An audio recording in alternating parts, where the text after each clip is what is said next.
2 года назад пришла в мое заведение женщина одна, такая лет 40, с ребенком-инвалидом. На этого ребенка без слез не взглянешь.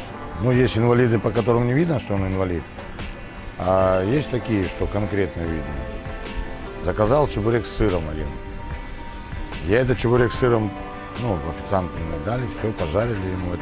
Этот ребенок, его мало того, что еле съел, и эта женщина, а я на него смотрю и плачу.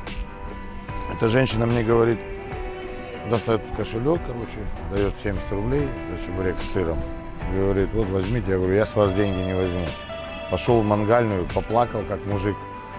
И с тех пор жене говорю, вот давай таблички такие повесим. В общем, только из-за этого. За душу взяло.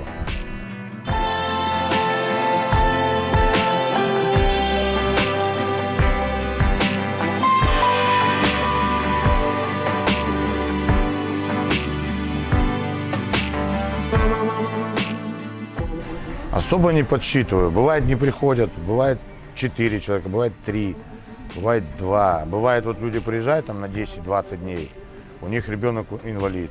Я его постоянно кормлю бесплатно. Они у меня все кушают, заказывают обеды. Каждый божий день я кормлю. То есть я со взрослых деньги беру, а с детей нет.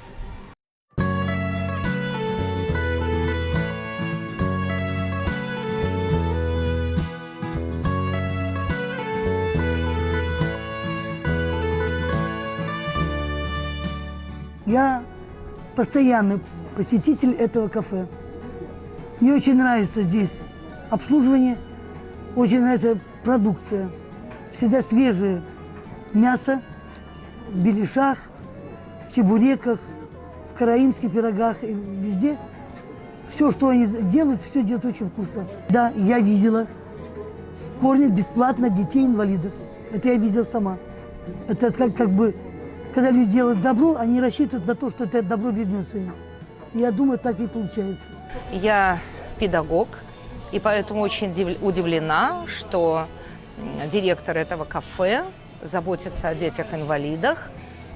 Я с таким сталкиваюсь впервые. Это здорово.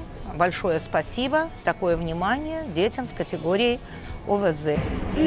Чебуреки вкусные, мы едим чебуреки. Понравилось? Еще придешь? Отлично. Покажи класс.